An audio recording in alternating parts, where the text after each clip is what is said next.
What's surprising? Yeah, no, it's Africa. Friday in Africa, change. Thank you very much. Are you surprised, Mr. Newman?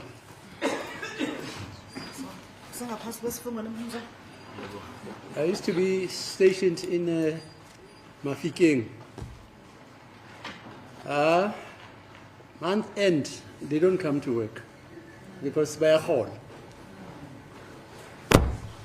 Okay. Thank you, Malala. Thank you, Mr. Mube. Let us proceed. Ne? You know, Mr. Mube, everybody would be wondering as to, but how did it happen that Mr. Mube should find himself here at court? We have not heard how he actually got arrested. Can you briefly tell this court how did you get to find yourself standing there where you are or in the accused dock? Mnumzane Ncube, abantu abaningi bayazibuza nje ukuthi uza njani ukuthi wena uboshwe uzithola la enkantolo ke la eboxini ke ungazama mhlambe ke usitshele noma utshele inkantolo ukuthi ke kuze njani ukuthi wena uzuboshwe. Kwafika nje amaphoyisa ejele bengisejele lase Johannesburg. My lord, I was in prison, in Johannesburg prison, and police officials came to me. Kwafika amaphoyisa nje ejele. Angisakhuluma wangabo 3 noma wangabo 4. When was that? When was that? 2020, 8th June. It was in 2020, on the 30th of June. Police officials came. I cannot recall the time. It was around 3. 3-4 somewhere lapha. Around 3 or 4, I cannot recall. Bathi ngiyabizwa phambili reception. I was told by them that my presence is required at the reception. Sahamba sa reception, mangifike reception ngafica amaphoyisa ama SAPS marefaka private. We then proceeded to the reception. When we got there, I found police officials in civilian clothes. Nama mask kwawesikhathi corona. And they also had a mask on since it was that time during the COVID era. Ilapha abafika khona ke bathi beze kimi bazongikala bazothatha iminwe bazothatha ama-measurement einyawo yabona. They said to me their reason for being there was to take measurements from me, fingerprints, and also measure my foot. Now, who says to you they were there to take your measurements, your fingerprints, and your weighing? Are these now the police who fetched you where you were, or these ones who have come to visit you? Manje ke abobani labo ke bebenza konke lokho ukukala no thatha iminwe ila maphoyisa la kulande lapha ejele noma labo wafica lapha reception. No, those who said they were there to do those things. Or labo bethe bebe lapho ukwenza khona lokho nje. Ababengikala babenza nje yonke into amaphoyisa lama SAPS angathola reception. The police who were doing the measurements and every other thing are the officers, subs police that I found at the reception. So they arrived at the place where you were incarcerated, and you were first from the section, and they brought you to the members of the correctional services. Fetched you from where you were. They brought you to the reception where these subs members that you said were in a private uniform were waiting. Utige amaphoyisa lawa asebenza lapha ejele akulande le lapho uhlala khona kule section ohlala kuyona bakuyisa lapha reception lapho wafica khona amaphoyisa lawe awe South African Police. Yebo bangithatha labasejele bangisa khona lapha reception, but sasikwenye indawo yokuvizithela kungena kuyabantu ababezobona iboshwa. Okay. Yes, your statement is correct. However, we're in a certain place where it's like a visiting area. Right. Lapho abase bengishutha ke bangikala omunye wabo ngoba angisakhuluma babe u6 or 7 ngoba abanye babo ngibabona sengibabona manje la ukuthi obani. And then they took bakushuta thatha isonto zakho. Yebo ngoba bangisodongweni lo munye wathi mangikala bebeshoot. Okay, yes, they made me stand behind at the wall, and when they were taking me pictures, there was this other one who was doing the measurements. Now, Mr. Ngube, let us try to take it step by step. You fetched from the section where you were housed. You are brought to the reception. At the reception, you're meeting these people. Did they introduce themselves? Manje ke masiphinde siqhube sibone ke sibe kahle le ndaba sokwazi ukuzwisisa. Uye wasiswa kule ndawo lohlala kuyona kule section ohlala kuyona, wase uyiswa lapha e-reception, wase uhlangana ke nawo lamaphoyisa. So lamaphoyisa laba wona ke baye basichaza ukuthi bawobani. Mangifika reception, iphoyisa ngafika ngakhuluma nayo kuqala kodwa wakugininda. When I got to the reception, my lord, the first police official I spoke to was Gininda, Wafika ngibuza nje ukuthi yimi Carlos yabo. because he asked me if I was Carlos. Wayesethi, Why do you say it was Brigadier Gininda? Kungani ukuthi beku Gininda? No, ngishuthi emva kwesikhathi la ngibona khona la masilokhu lapha yabo. La wayegqoke nemtheke ebhaliwe igama lakhe. Usibona. Okay, whilst we were still there, I saw the name tag that he had on, and it had the surname Gininda. Wafuna nje ikhadi lami yabo lasejele. The only thing that he requested from me was my card that I get from the prison. Yes. Walicheka ikhadi lami sengibuyisela futhi yabo. He looked at the card, then handed the card back to me. Kwase kukhuluma laba abanye yabona ukuthi baze kimi bazonkala yabo bafuna ukuthatha lokuzana iminwe yami ukungala nasenyaweni yonke indawo yabo. And then the other police officials now took over, and then they mentioned that they are there to take measurements, fingerprints, and also take the measurement of my foot. Angishutha ke ithombe lebenkala lapha uTobondini. And then whilst I was standing just next to the wall, they took measurements at the same time, taking pictures of myself. Abaqeda unkala base ngihlalisa phansi ebhenjini kwamabhentshi nje lapha nokubona kuwa akungena khona abantu. Then after the measurements were taken, they now made me sit on the benches, because that area, it has benches where people come and sit there. Base bethi ngigumule amateki ngikhuphule ibhluku yabo. They then said I should remove my tekis and pull up the trouser. Bangicheka ke inyawo lokhu bebuka inyawo zami bangicheka inyawo ngicheka inyawo yabo. They then went on and checking my food, looking at it. Base bebuza ukuthi ngalinyazwa yini la kunenxeba enkhona la enyaweni babuza ukuthi ngalinyazwa yini. I have an injury on my leg or my foot, and they asked what caused it. Ngathi mina hayi ngalimala nje lapha dala nje into ekudala ngisakhula. And my response to them was that I got injured long time ago whilst I was still growing up. Umunye wayesethi hayi namanga wena uzange udubuleke wena onyaweni yabo. And then one of them made a comment saying that I was lying, insinuating that was I not shot at some point in that leg. Bathi wayengathi inxeba lele kuza lo hlavu losibhamu lo lawo. He said the wound looks like a bullet wound. Angithi azange ngidubuleke.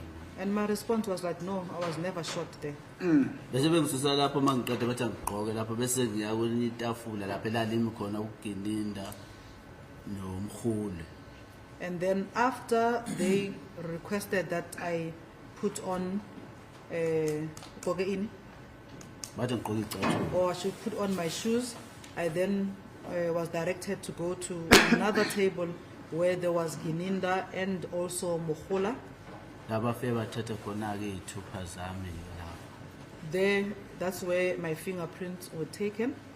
Bathi bangithathela ukuthi kwaba ne-shooting eFosloras 2014. The reason for the fingerprint, they said, is because there was a shooting that took place at Fosloras in the year 2014. Ayithatheke nami mangiqeda ukuthatha ithupha bese evula ilokuzana nganoma ifile noma yini akuvule kuvulwa lo munye abathi umkhane wangaphosisi. And then I La took umkhane. the fingerprint, and then after that, they had something like a document or a file which was then opened by one official by the name Mokhane. No, ngiyaphambanisa. Umkhane uye wangithatha iminwe. Umuntu wavula ifile uGininda. No, I'm just making a mistake, my lord. The person that opened the file was Obane? Umkhane wangithatha Mokhane. iminwe. Okay, Mokhane took the fingerprint and then Gininda opened the file. Ngoba ngithatha iminwe base bengisayinisa lapha. Then after the fingerprint, they made me to sign down Now, in other papers. Mr. Mube, Yeah. there's a, I think, I can't remember whether it's a warrant officer or Sergeant Mukhani, who testified exclusively on his engagement during the course of the investigation of this case, particularly with accused number 2, Mr. Ntanzi. Is that the Mukhani that you're referring to, or it's somebody else? Manje ke umukhane lo khuluma ngaye ke umuphi lo owathula ufakazi ethi uye wasebenza kakhulu naye accused number 2. Yebo uye lo wayela ecourt wangithatha iminwe. Yes, I'm referring to the same Mokhane that came before the court. He's the one that took my fingerprints. Okay. Kodwa ukuthi umkhane ngozwe ngoba sesilokhu siqhubeka necase. But that she or he is Mokhane, I only heard of that when we were proceeding or continuing with the case. So you never knew him that day as a Mr. Mukhani? Kodwa ke ngalosuku lo liya ubungamazi ukuthi uMr Mokhane. Aya ngimazanga ngoba ngathi mangithi ngicela amagama abo uGininda wasengibonisa la wathi hayi ngobone mina babone bonke yabona. I did not. Mawaze mina. Okay. I did not know their names when I requested to know who they were. Gininda now showed me his own name and he said, if you have seen me, you have seen all of them. Okay. Wasevula ke ithombe uGininda wabuza ukuthi ubani lo esithombeni. He then opened where there were pictures and then asked who was the person depicted on the picture. Sikhona isithombe sakhona la lezi ithombe lezi lokuzana. Seqala. That same picture is available in the photo album. Yeah. I'll make them available on Monday. Uthi ke ummeli ke Monday ke uzozama ukuthi lethombe lezo zibe They'll khona be la. beamed there as well. But for now, let us just proceed. We'll come and touch base with them very briefly on Monday. Okwamanje masiqhubeke. Okay, ngathi mina yimi. Yabo. My response to him was that that's me. Wabuza lo munye ukuthi ubani. Then he asked who the other person was, Ngathi ucela impilo ndawonde. and I told him that it's Celimpilo Ndawonde. Abuze omunye ovela ngale emva kwemonto ukuthi ubani. And then he asked of another person who appeared further behind the car. Ngithi mina maphisa. I then said it's Mapisa. Bese ngibonisa esinye sinabantu abayi4. He then continued. Shuthi wayipheja lento ayiphethe le. Okay. He then continued and showed me another photo that had 4 people as he was paging through the album. Angibuza ukuthi obani labo. He asked me who are those people. Ngitshethi yimi. Umabhungu. Usiphiva. Maphisa. I told him that it's myself, Mabungu, Spiva, and Mapisa. Bese ngibonisa esinye futhi esinomuntu omerobotini. He now showed me another picture which showed a person who was standing at the traffic light. Angibuza ukuthi ubani. He asked me who the person was. Ngithi umaphisa. I said it was Mapisa. Bese vula ilokhu siqhubeka vule kuvele umuntu olele phansi.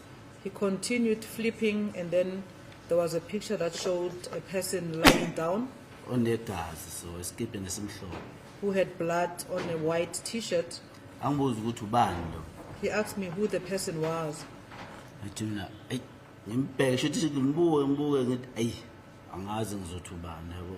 I looked at that picture and I said, I don't know who the person is. Kodwa amehlo ayi mangimbhekile ngathi aqala ukumbona kodwa ngikhumbula ngizothi ubani. And then I further said, but looking at his eyes, he looks familiar, but I cannot exactly put my finger on who he was. Lesathi hayi ngoba nje wena ukhalo sokusho ukuthi umuntu unebhola yabona. And then he made a comment saying, since I am Carlos, it means that I'm somebody who is into soccer. usho ukuthi lo muntu lo kumele ukuthi umazi ngoba wena vele kushuthi ngoba uKarlos umuntu webhola.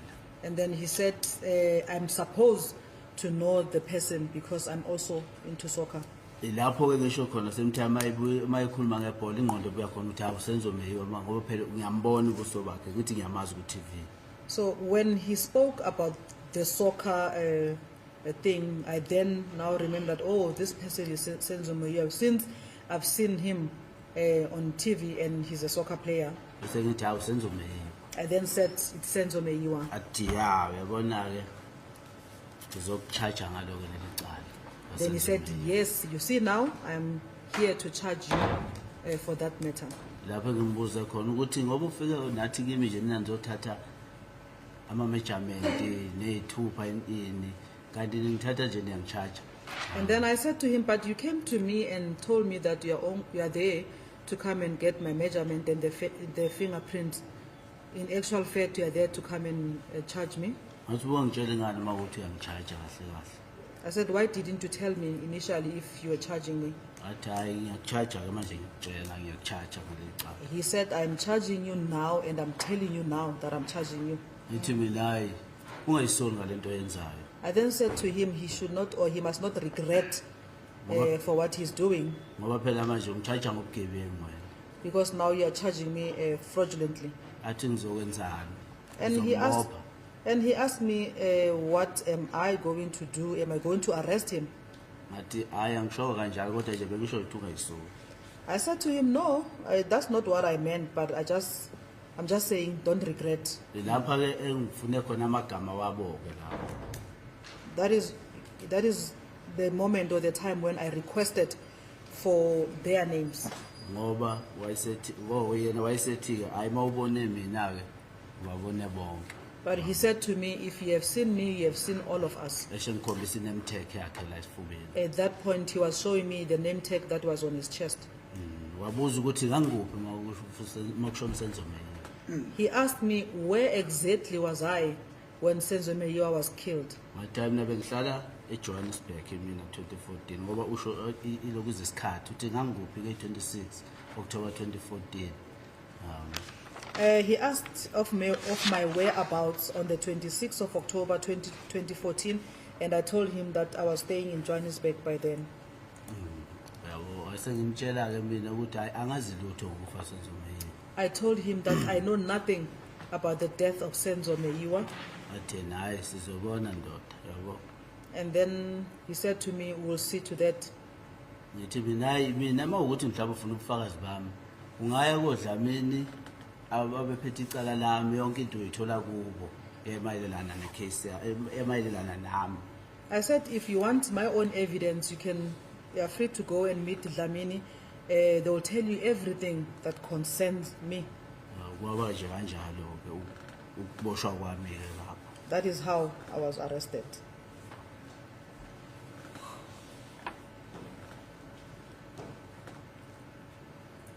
Is there anything further which he said after you had told him that on the 26th of October 2014 you were staying in Joburg? Kukhona ke okunye futhi akushilo emva ukuthi wena umtshela ukuthi wena mhla ka 26 October ngo2014 ubuhlala eGoli. Hayi into ayikhuluma ngayo nje yena ile yase Phosphorus ukuthi kwabulawa usenze Phosphorus.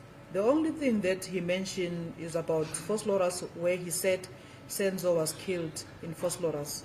Wathi yena unobufakazi bokuthi yimi ngabulala Senzo. And he further said that he has evidence that I was the one that killed Senzo. Lokho nje. That's all that he said. Thank you. And then what happened? Did they leave? Did they continue to do anything? What happened? Kwasekwenzakalani baye bahamba noma khona kunye futhi abaqhubeka bakwenza Did they take you along? What happened? noma bahambe nawe noma kwenzakaleni? Ngaphinde ngabizwa futhi omunye ngoba laba bangaphosisi labantu babe 56 sakhumba 567. If I'm not mistaken, these people were about 5, 6 or 7.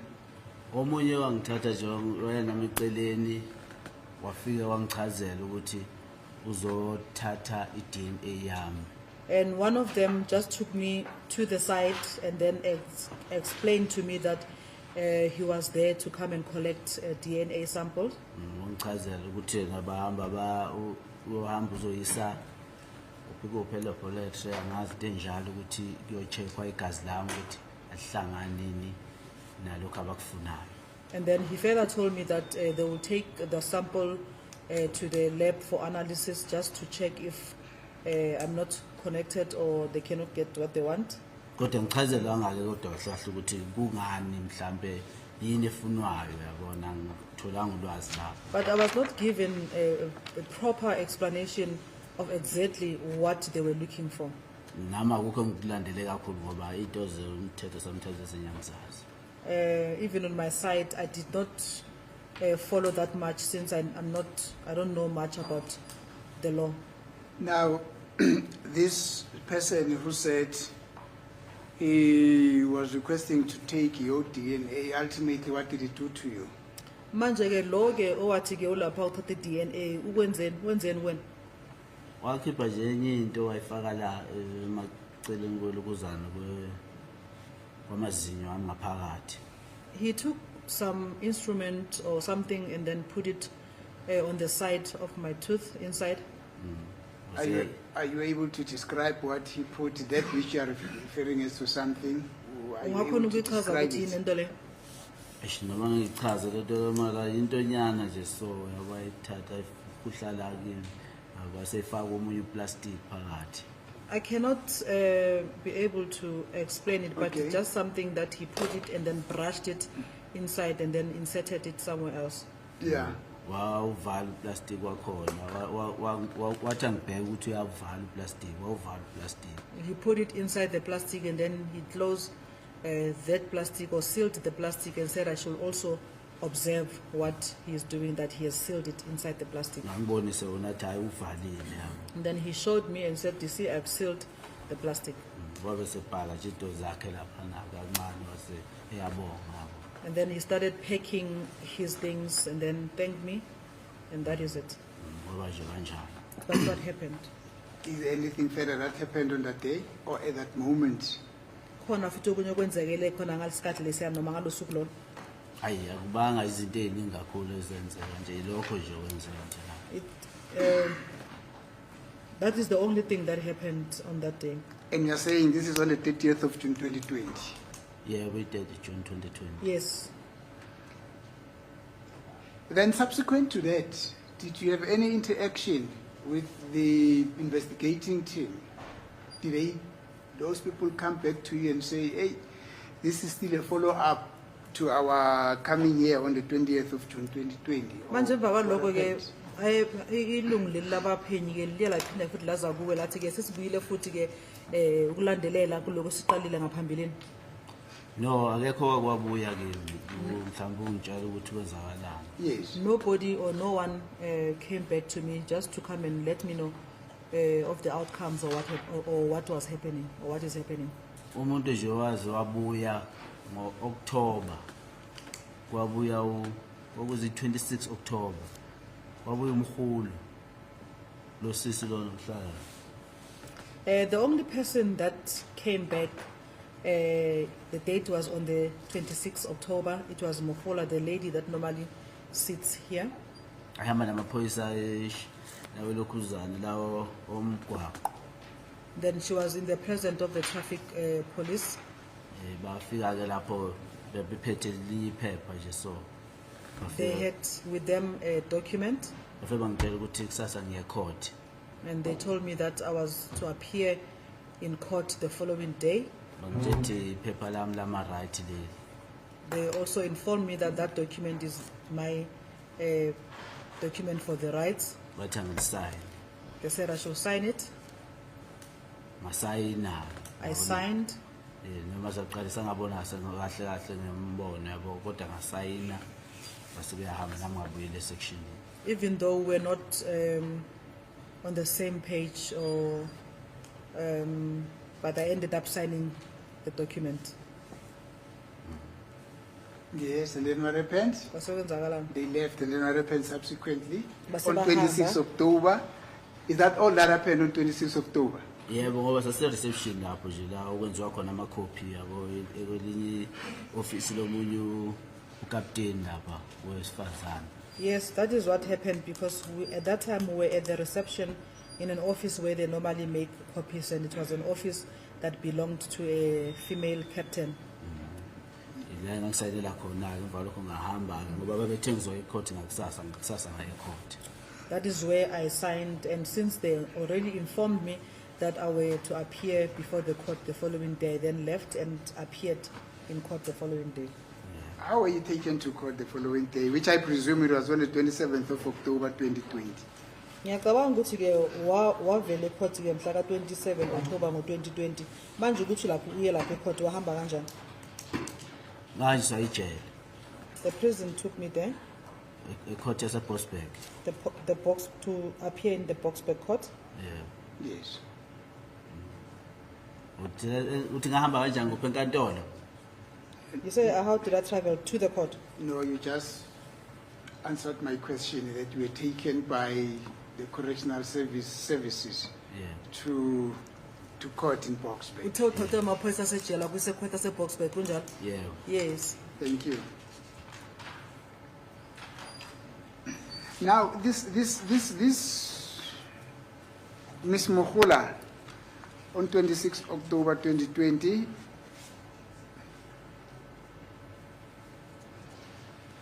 did she tell you that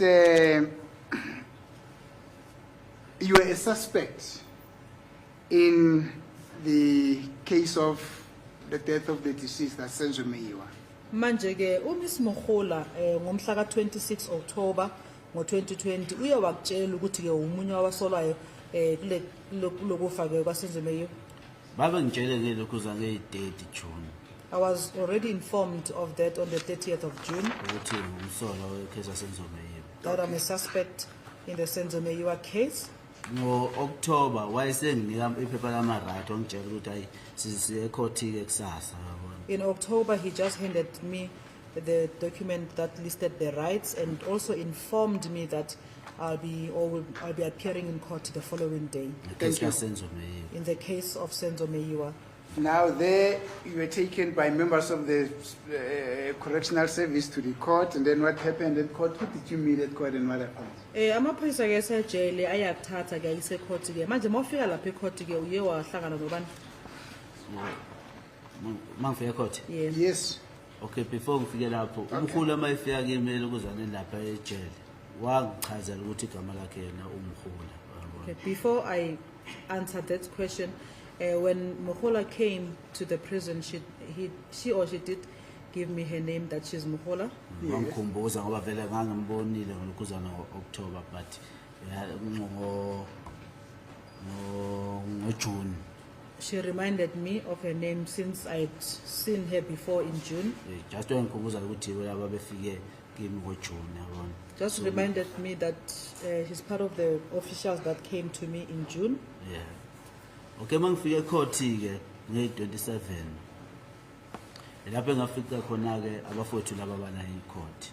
When I arrived at the court on the 27th, that is where I met with my co-accused, Lapho engafika khona ngathola ukuthi bango-accused bami ekhoti. where I found out that we were in the same case, accused in the same case. Sa-attenda-ke ikhoti ngalelo labo. So we attended the court on that day.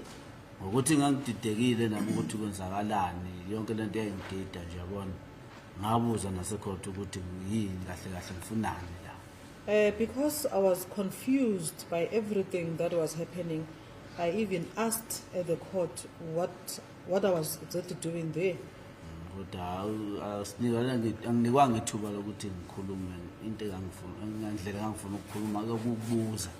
However, ukubuza ngayo anginikwanga lelo thuba. However, I was never given an opportunity to express and ask the way I wanted to ask. Nginqaba ukungena eboxini ngoba ngangingazi kahle kahle ukuthi yini le engiboshelwa yona. Ngangaqonda ukuthi ngiboshelwani kahle kahle. I refused to go inside the dock because I did not know exactly why I was arrested. Yaqhubeka ikhoti-ke basinike remind-ke ya next month nge-27 futhi. The court proceeded and we were given a remand date for the 27th. Okay. Now, before we proceed,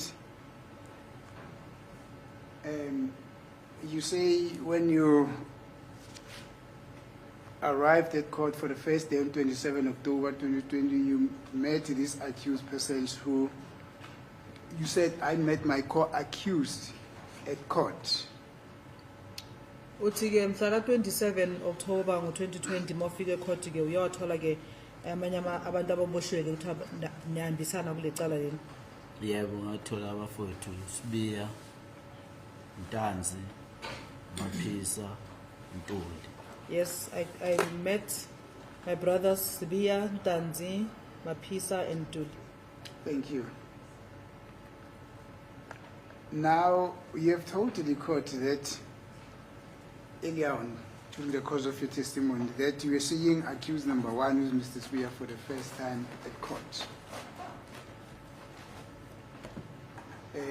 You met him for the first time, and you were seeing him for the first time in court on 27 October 2020. Uyawathi ke la inkantolo ke umthwala wokuqala ke umndani Sibiya wambona okokuqala ngale nkathi ke uvele ecourt ke mhla ka 27 October ngo2020. Yebo kunjalo. Yes, that is correct. What about Mr. Ntanzi, who's standing as accused number two here? Untanzi yena Ntanzi uSibiya ngaqala ukubabona ecourt yaseBosberg. Ntanzi and Sibiya, I first saw them at the Boksburg court. 27 October 2020. And the date was the 27th of October 2020. Maphisa noNtanzi, uMaphisa noNtuli ngangenabo eBosberg. Maphisa and Ntuli, I was with them in Boksburg. Kodwa bona ngangaqala ukubabona. It was not my first time seeing them. Bangivele ngibazi ngaleso sikhathi. I knew them. I already knew them at that time. Well, when you say you were with them in Boksburg, what do you mean? Can you just explain this very briefly? Sitshele nje kancane ke uma ke uthi ke ubunabo eBoksburg usho uthini? Sahlangana nje nabo boyi4 ngoba kanje abafowethu eBosberg. We met at Boksburg, the four of them and myself, as they are four of them. We met at Boksburg So attend icala lasenzomeyiwe. to go and attend the Senzo Meyiwa case. Kodwa abafowethu laba bawu2 ngangingabazi. Yeah. But my two brothers were unknown to me. Abantu engangibazi nabafowethu laba number 4 no number 5. The persons that were known to me is accused number 4 and number 5. Thank you.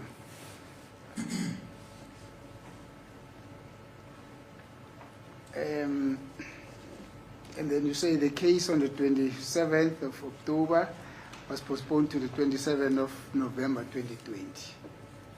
27 November 2020. Yes. Uthi qala ke leli ke elangena mhla ka 27 October ngo2020 lahlehliselwe nguvoti libuye futhi mhla ka 27 November 2020. Yebo. Yes. Thank you. Now, let us track a bit back. On the 30th of June 2020, Brigadier Kininda arrives where you were incarcerated and informs you that you are a suspect in a case of the death of Mr. Meyiwa, not so? Masiphinde manje sibuyele futhi emuva ke. Ngomhla ka 20 June ngo2020, uBrigadier Kininda uza la ukhona ezokutshela ukuthi ke wena umsolo ecaleni leka Senzo Meyiwa. Yebo. Yes. Thank you. Before I get to that, would you describe the situation which took place on 27 October 2020? How was the setup there? Who else was there and everything? 27 October 2020, when you made your first appearance at Boksburg Magistrate Court. Sicela ke usinikeze ke isithombe ke ukuthi ke ngalenkathi ke uvela lapha eBoksburg mhla ka 27 October ngo2020 mofika lapha ecourt bekunobani bekwenzakalani? Nje the general setup. Isimo besinjani nje? Kukhona amaphoyisa abangaphandle ama-SAPS, khona amaphoyisa asejele There were police officials, both from SAPS and also correctional services. kukhona abantu abazolalela icala And we had people that had interest to listen to the matter. bese kuba umshushisi kube ne-magistrate And there was also a prosecutor and a magistrate notolika. and a court interpreter. Yeah. Yes. Were there any media houses which were there? Manje abezindaba or bebakhona ba? Yebo babekho. Yes. Were there any cameras in court? Bekunama camera court? Yebo bayekho. Yes. Thank you. So it was a buzzy situation. It was a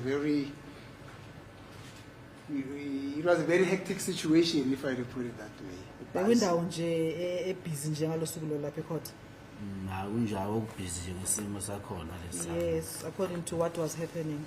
Thank you. Now that is happening on the 27th of October 2020. Lokho kwenzakala mhla ka 27 October ngo2020. Yebo. Yes. Thank you. Now, but as early as 30 June 2020, Brigadier Kininda arrives at where you were incarcerated and informs you, Spear, I've got evidence that you are involved in the killing of the deceased in the case, not so. Kodwa ke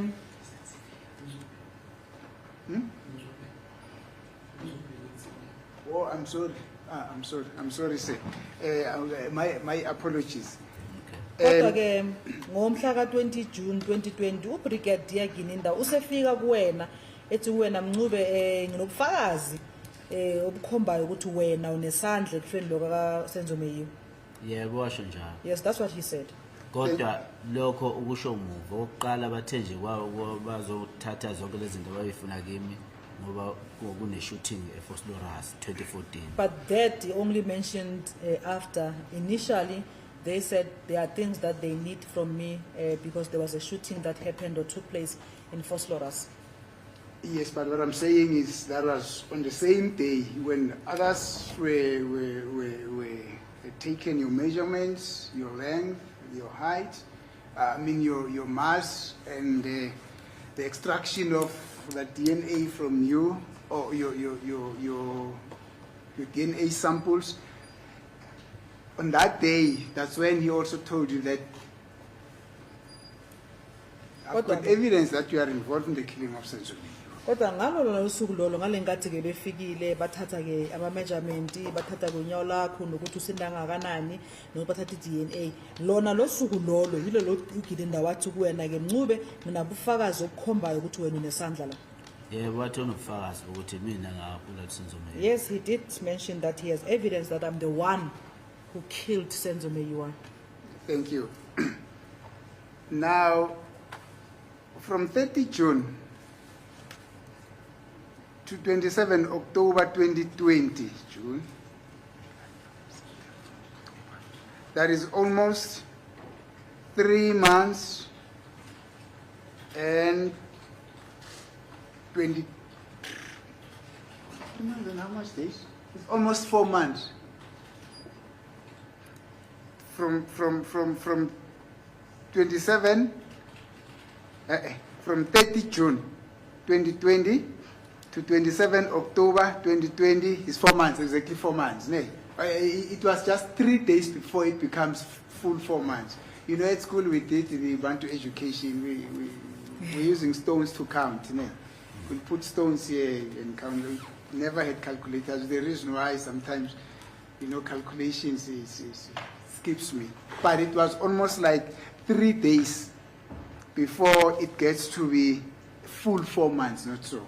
So it was 3 months and 27 days. Yeah, something like that, not so. Uthuke ummeli ke uMasibala kusukela mhla ka 30 June ngo2020 kuzokufike ke u27 October ngo2020 uma ke sibheka ke insuku lezo singasho ukuthi ke kungaba ke i3 months ne27 days. Yebo ngasho kanjalo. Yes, I would say so. Thank you. And at this period that I'm saying it's that 3 months and 27 days, you were exclusively kept at Boksburg. Where were you incarcerated again? Konje ubugcine kuphi? Johannesburg prison. Oh, Johannesburg prison. yes. You are now exclusively incarcerated at Johannesburg prison, not so. Manje ke ngalesikhathi lesikhuluma ngaso ke u27 lona ka oka June kuzofika u27 ka October wena ke ubugcine lapha eJohannesburg prison. Yebo ngicina khona. Yes. Thank you.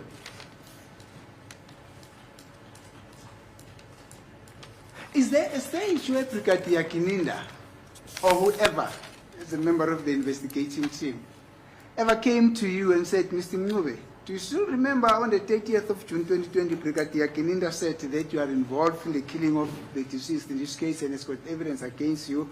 We are therefore here to take you to go and stand in the identification parade to enable those witnesses who were in the house.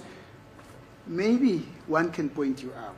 Did that ever happen? Sikhona ke khona isikhathi lapho ke uBrigadier Gininda noma lamanye ke amaphoyisa ake wafika kuwena athi kuwena umzana Mncube usakhumbula ke besila ngemhla ka 30 June 2020 lapho Gininda athi kuwena ke sinofakazi okukhombisayo ukuthi wena ubulala ulona usenzo meyiwa sesila manje uthi sokuthatha uhambe uyoma lapha kukhomba parade mhlawumbe ke khona mhlawumbe ufakazi ongahla khomba.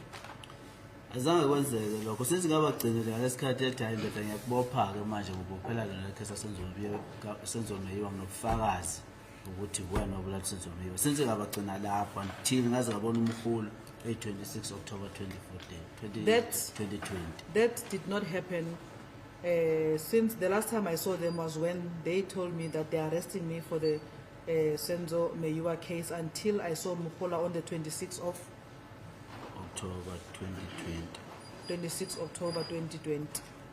Thank you. No one came back to me. Thank you, Mr. Mngube. You know why I'm saying this? I'm specifically referring to the date of the 30th of June 2020 to just before the 27th of October 2020. It is because probably somebody would have come and said, you know, but on the 27th of October, there were all cameras in the court there. You know, this thing was televised internationally, so it would not have been any necessary for the police to hold an identification parade, because in any event, their photos would have been all over the show. Yabona ke mzana Mncube izathu sokuthi ke ngikhulume ke ngazo i20 days ka June ke 2020 ukuthi ke ngiyacabanga mhlambe befune kube khona mhlambe umuntu okwaqhamuka wathi ngalosuku lolo base court bekhona abantu babona base TV bona kude nezithombe zabo seziphumile sezingaphandle abantu sebayabazidobani ngakho ke singazange ke siyenze leyo khomba parade. And what I actually says, what I intend to convey is that the reason why probably the identification parade could not have been held after the 27th of October 2020, after they had appeared at court, because somebody would have come and said, no, but it would have been very not useful, because in any event, their photos would have been all over the show by virtue of their appearance at court, and he has indicated that at court there were these cameras and everything. Engisho ukuthi ke isizathu sokuthi ke ngikhulume ngomhla ka 27 October ngo2020 ngalenkathi ke senivelile ecourt ke ukuthi ke mhlambe ke bebangaphinde befuneka mhlambe beze bathi besingekho isidingo sokuthi ke siyenze ke ikhomba parade ngoba vele sebavelile ecourt nezithombe zabo mhlambe sesigcwele yonke indawo sebayaziwa ngaphandle. Is that correct? Yes. Do you understand? Yes, sis. Yes, Yeah. I do. But from the 30th of June 2020 to the 26th of October 2020, you are saying you have been exclusively kept at Johannesburg prison. Kodwa ke wena uthi ke suka la mhla ka 30 October ngo2020 kuze kube umhla ka 26 30 June 2020 kuzoba umhla ka 26 October 2020 ubugcine lapha eJohannesburg prison. Yeah, we're in the same place. Yes, I was in the same place. And as you said, nobody said, Mr. Mngube, let's go for an identification parade. Njengoba ushilo ke akekho umuntu ozile kuwena wathi Mncube sesokulanda manje yoma lapha khomba parade. Cha akekho. No one came. Thank you, Mr. Mngube. You would recall that as we began our interaction, that there is information before court here that the state and the defense had agreed upon that actually did happen. That 3 days after this incident had happened on 26 October 2014, on the 29th, all the people who were in the house, after the arrest of a certain suspect, they were taken for an identification parade, not so? Mnumzane, khona ke information ke khona la court ke ekhombisayo ukuthi emva kwensuku ezintathu kwenzekile lo sihlakalo mhla ngithi senzakala mhla ka 26 October ngo2014. Mhla ka 29 bonke abantu bebekhona lapha endlini baye bathathwa bayiswa lapha kukhomba parade. Yebo kunjalo. Yes, that is correct.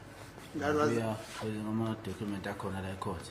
According to the documents that are present in court. that was after the arrest of Mr. Mbata, who was a first suspect in this case. Lokho ke kwenzeka emva ukuthi kuboshwe umnumzane Mbatha lo bekuwumsola wokuqala kulecala. Yebo. Yes. And you could have heard, as we were engaging, that is the defense team, as well as the state and the court, that at the crux of this case is the identity of the perpetrators who got into the house, not so? I can see the energy levels are starting to No, betray they're us. finished. Yeah, and I can see. Yes. Yeah. And once those energy levels get finished, then everything starts to get a little bit, it starts to get a little bit mountainous. It gets to be a slippery slope, you see. So I can understand, concentrating from the morning to the sunset. I mean, from morning, up until this time of the day, solely trying to phrase exactly what we are saying to this witness, for this witness to understand. It's demanding. It is. Yeah. Do you agree with me? Yes, I do agree with you. Thank you. And what is then your request?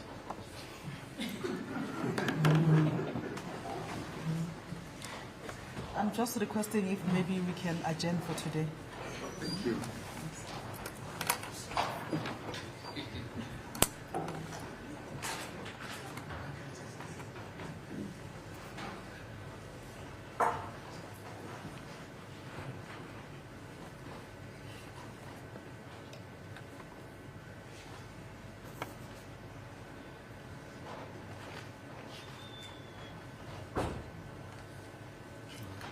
Indeed so, my lord.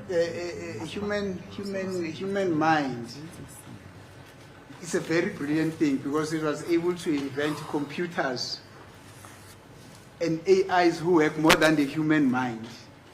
But human mind can get tired, my lord. Despite the fact that he was able to invent these so marvelous things that can work smarter and even more smarter than human mind. Human mind, my lord, can get very tired, especially in a situation such as this one, because our colleague here is not only expected to translate. She's not a translator. She's an interpreter. She needs to read what we're saying, analyze it within a split second, then convey it to the witness, who should also understand what is it that is being said to her. To him. On those bases, my lord, I think it is really not unfair to say that she could be very tired, my lord. May we then get an adjournment, my lord, up until Monday. Sorry, what's the time now? It's 7 minutes to 3. It will actually be an early adjournment, my lord, for today. Yeah, the defense. Any objection? It's 7 minutes to 3. 7 minutes to 3. Okay. Thank you, my lord. As the court pleases, my lord, however, place it on record that this week only, we lost plus minus 3 hours of court time due to early adjournment. As the court please. So early adjournment. That is correct, my lord. And late start, so Mr. Miss, and late starting of the court. As it please the court, my lord.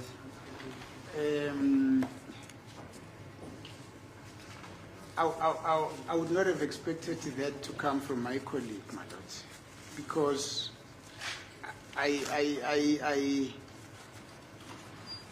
do realize that if we were to continue in the circumstances in which our colleague has just mentioned now, that she can no longer concentrate, my lord, then we are throwing this whole trial into a horrible disrepute. Tomorrow we'll come and argue that this accused person had not had a fair trial at the instance of an interpreter who had told this court that they were unable to proceed, and yet the instruction was that they need to proceed, my lord. I think my colleague should have at least have sympathy to say, you know what, this lady has been with us the whole day and she's been there talking. Whilst we sit her down and doing nothing at some stage or just listening, she's got to keep on talking and talking and talking and talking, my lord. I think that's just a human thing. It's only humane that we have that consideration, my lord. Yeah, okay. Can we adjourn then until Thank Monday, you, is it?